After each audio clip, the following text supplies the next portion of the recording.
Europe 1, bonjour. Raphaël Duchemin.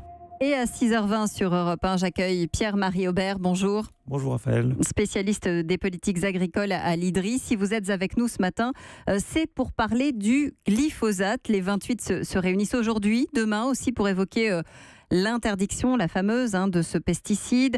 Les avis sont partagés, ceux des agriculteurs, ceux des défenseurs de la nature, ceux des pays aussi, il faut bien le dire. Alors soyons, ou essayons en tout cas d'être très concrets. Le glyphosate, c'est noir ou blanc, ou est-ce que la réalité finalement est à mi-chemin ? Je pense que la question de l'interdiction du glyphosate, elle est extrêmement intéressante et importante à ce moment-là. Au-delà de la question de savoir si le glyphosate c'est bien ou si c'est pas bien, je pense qu'elle nous donne l'occasion de réinterroger de manière plus générale les difficultés qu'ont eu la France et les autres pays européens à réduire leur consommation de pesticides en général. Je pense que c'est important de réintroduire ces éléments-là dans la réflexion. Pourquoi ? On est 10 ans après le Grenelle de l'environnement, 9 ans après ce qu'on a appelé le plan Éco-Phyto et 8 ans après la promulgation d'une directive européenne visant à l'utilisation raisonnée des pesticides. Où on s'était évidemment projeté et où on avait dit dans quelques années on sera à, voilà. Et on n'y est pas. Et on n'y est pas, alors on s'était dit on sera à moins 50% si possible et moins 25% on aimerait vraiment bien y être à 2018, c'est dans 4 mois. Et entre-temps, les doses utiles, ce qu'on appelle les doses utiles de pesticides utilisés en agriculture en France, ont stagné, voire légèrement augmenté. Ça veut dire qu'on a fait exactement l'inverse ? Alors, on a fait exactement l'inverse. En tout cas, on n'a pas réussi le pari qui avait été pris.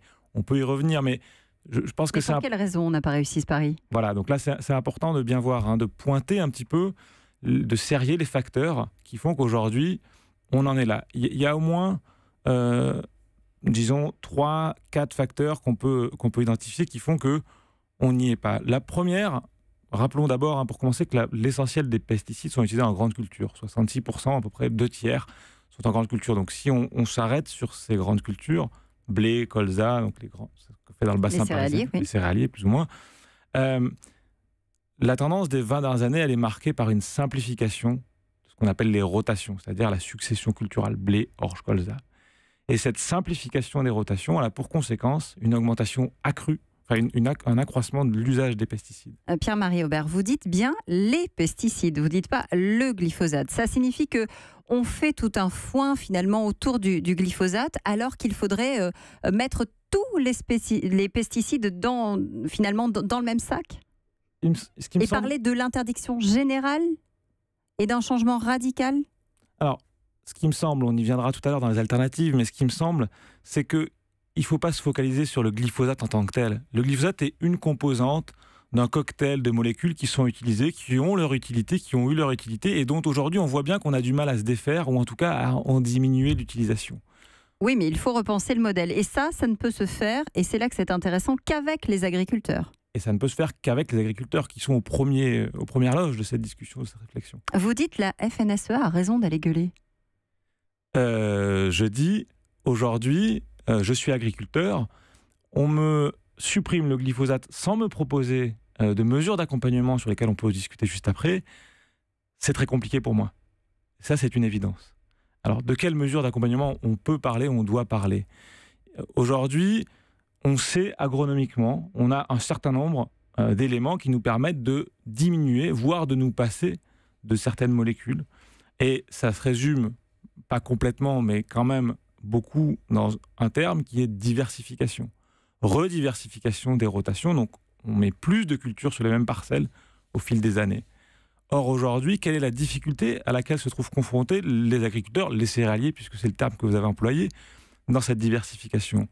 Avoir 3 cultures à gérer en termes de production puis de commercialisation, les agriculteurs sont des commerçants, c'est pas la même chose que d'en avoir 7, 8 ou 9.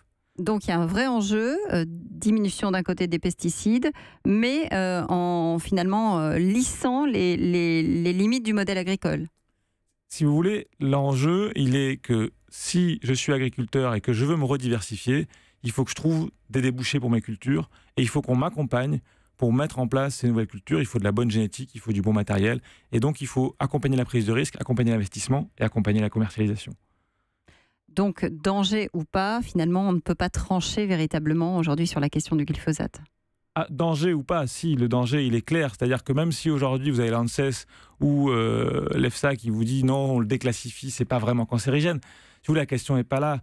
Expertise collective 2005, c'est Magref INRA qui montre très clairement qu'il y a des effets. Expertise collective de l'INSERM de 2013 qui montre l'impact sur la santé des travailleurs agricoles. C'est de ça dont on parle peut-être pas assez aussi, au-delà du consommateur que nous sommes tous. Et les effets cocktails sont très mal connus. Donc le glyphosate en tant que tel, il a peut-être été déclassifié, mais la question n'est pas là. On a besoin de réduire notre usage des pesticides. Et en tout cas, la question ne sera pas tranchée aujourd'hui, puisque manifestement, le vote a été repoussé au moins à la fin du mois. Merci Pierre-Marie Aubert d'être venu ce matin sur Europe 1, 6h26. Europe 1.